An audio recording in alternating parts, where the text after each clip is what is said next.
Hello दोस्तों, आज ये एलजी का टॉप लोड वॉशिंग मशीन का क्लच असेंबली चेंज करने जा रहे हैं। आइए किस तरह से क्लच असेंबली चेंज होता है दिखाते हैं आपको।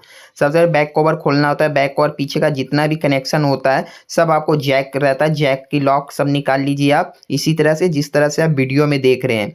जब पीछे का बैक कवर का जैक सारे निकाल लिए तब ऊपर पीछे का ही ऊपर का बॉनेट आपका खोलना होता है। इसमें इस तरह से लॉक, जिस तरह से आप वीडियो में लॉक देख रहे हैं इस तरह से आपको लॉक खोल लेना है। और ये लॉक कैसे खुलता है कई लोग को पता नहीं रहता था, लॉक तोड़ देते हैं पेचकस की मदद से। ये देखिए जिस तरह से आप वीडियो में देख रहे हैं इस तरह से आपको लॉक घसेरना है और पीछे से और आगे से ढकेलना है, फिर आपका लॉक खुल जाएगा। और सारे ऊपर का कनेक्शन आपको निकाल लेना है। निकालिएगा तभी क्लच असेंबली चेंज होगा। अगर आप इसको अलग नहीं करिएगा, ऊपर का जो भी है फंक्शन अलग नहीं करेगा तो आपका क्लच असेंबली चेंज ही नहीं होगा। क्लच असेंबली चेंज करने के लिए इसी तरह से आपको करना पड़ेगा। और सबसे बात यह है दोस्तों कि वीडियो बनाने में काफ़ी टाइम लगती है, तो आप लाइक और सब्सक्राइब ज़रूर कर दीजिएगा।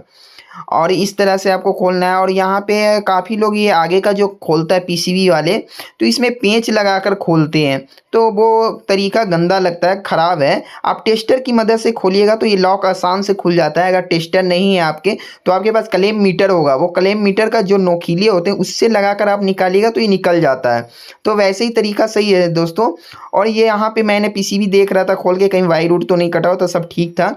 और पीछे ये देखिए प्रेशर सेंसर का पैप होता है, इस तरह से आपको निकाल लेना है सब। और पीछे ऊपर का सारा बॉनेट आपको इस तरह से बाहर निकाल लेना है। जब आप बाहर निकाल लिए तो आपको फिर पल्सेटर खोल लीजिए, जिस तरह से आप वीडियो में देख रहे हैं इसी तरह से आपको पल्सेटर खोल कर बाहर निकाल लेना है। पल्सेटर खोलने के बाद अंदर एक नट है, इस नट को एक रिंच, इस रिंच से आपको खोलना होता है। जिस तरह से वीडियो में आप देख रहे हैं इसी रिंच से आप ये नट को आपको आसानी से खुल जाता है। कभी कभी क्या होता है, काफ़ी पुरानी मशीन रहती है तो कुछ दिक्कतें होती है, जैसे कि इसमें दिक्कत आ रही है खोलने में, तो वो जाम रहता है जिसके वजह से नहीं खुल पाता है। और फिर थोड़ी सी उसमें पुश करिए तो आसानी से आपका खुल जाएगा। जिस तरह से इस नट को हमने खोल दिया है।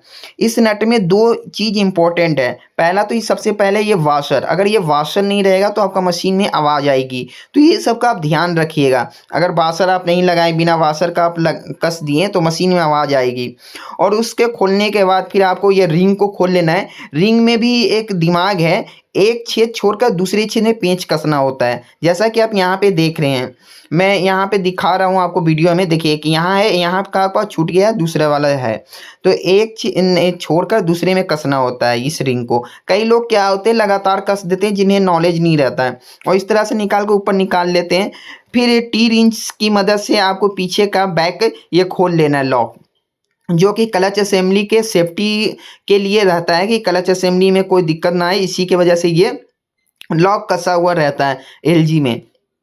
अगर एक और इम्पोर्टेंट बात, जब भी आप काम करवाइए तो कंपनी से ही करवाइए और एक ओरिजिनल ही पार्ट लगवाइए, क्योंकि मार्केट का अगर आप पार्ट लगवाइएगा तो वो पैसे भी ज़्यादा लग जाएंगे और वो पार्ट भी सही नहीं रहेगा। इस तरह से आपको बेल्ट भी निकाल लेना है। बेल्ट निकालने के बाद आपको जो क्लच असेंबली का ये जो नट है इसे 13 नंबर की गोटी से खोलना है, तो 13 नंबर की गोटी से भी आप खोल सकते हैं, नहीं तो इस रिंच से भी आप खोल सकते हैं। जैसे आपको आसान पड़े उस तरह से आप खोल लीजिएगा इसको। और हाँ दोस्तों, मैं ये कह रहा था कि इसका क्लच असेंबली जो है मार्केट से नहीं लगाएं बल्कि कंपनी से ही आप लगवाएं। तो इस कस्टमर का क्या था, वारंटी में था तो इनको फ्री को चेंज हो रहा है। एलजी में वारंटी में था, फ्री को चेंज होता है। तो ये मार्केट से ना लगाएं बल्कि आप कंपनी से ही काम करवाएं, क्योंकि कंपनी का जो बंदा काम करता है वो सही परफेक्ट करता है। और ये मैं दिखा रहा हूँ, ये देखिए पुराना आपका क्लच असेंबली निकल गया है। अब नए क्लच असेंबली मैं ये बॉक्स में अनबॉक्स करके दिखा रहा हूँ किस तरह से नया क्लच असेंबली आता है कंपनी से। तो इस तरह से आपका नया क्लच असेंबली आता है, पैकिंग करके काफ़ी अच्छे ढंग से पैकिंग करके कंपनी आपको देता है क्लच असेंबली।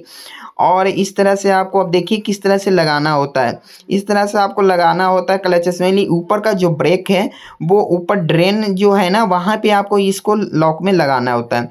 और इसमें जो नट कसना है लगातार एक ही जगह पे नहीं, चारों कस लेना है, आगे पीछे करके कसना है आपको। एक अगर ऊपर आप नट कसे हैं तो एक नीचे आपको कसना पड़ेगा बैलेंस में। अगर अनबैलेंस की वजह से आप कसिएगा तो फिर भी मशीन में आवाज़ आ जाएगी, तो इसीलिए आपको बैलेंस में करके क्लच असेंबली को कसना है। जिस तरह से आप वीडियो में देख रहे हैं, यहाँ पे थोड़ा दिक्कत आ रहा था। ये घाट पे जो है, पहले का ये घाट जो था तो सही ढंग से नहीं था, इसीलिए यहाँ पे दिक्कत आ रहा था कसने में। तो आप ये सब का ख्याल रखिएगा और बैलेंस में ही करके नट को कसिएगा, नहीं तो अगर अनबैलेंस से कसिएगा तो यहाँ पे आपका दिक्कत हो जाएगी और मशीन में आवाज़ आएगी। जिस तरह से मैंने क्लच असेंबली कस दिया है, अब मैं दिखा रहा हूँ ड्रम में ये लॉक रहता है, इसी घाट रहता है। ये घाट चकोर जैसी रहती है, एक तरफ चकोर एक तरफ गोल जैसी हल्का रहती है, और ये तब तक नहीं बैठेगा जब तक वो घाट में नहीं जाएगा। इस तरह से देखिए, ये घाट में अब जाकर बैठ गया। जब बैठ जाए तब आप ऊपर से इसे पुश कर दीजिए, थोड़ी बहुत पुश कर दीजिएगा तो सही रहेगा। और इसमें थोड़ी सी केमिकल डाला हुआ रहता है, जिसके वजह से कुछ खराबी ना हो, तो थोड़ी बहुत केमिकल फटकर इसके अंदर चली गई है। तो मैंने इसको टेस्टर की मदद से ये देखिए कैसे साफ करके ये निकाल रहे हैं। तो आप भी इसका ध्यान रखिएगा, इसमें कोई ऐसा कचरा ना चला जाए जिसकी वजह से बाद में आपको आवाज़ का साउंड आने लगे। और इस तरह से आपका क्लच असेंबली को चेंज करना होता है, जिस तरह से आप वीडियो में देख रहे हैं। तो क्लच असेंबली बहुत इंपॉर्टेंट होता है, मशीन का पूरा लोड क्लच असेंबली पर ही रहता है। तो इस देखिए जिस तरह से मैंने वाशर लगाया, वाशर लगाना बहुत इंपॉर्टेंट है। इस वाशर में भी एक लॉक ही रहता है, उल्टा और सीधा का, तो आप इसका ध्यान रखिएगा। जो नीचे से घिसा हुआ रहता है वो उससे नीचे ही लगाना होता है।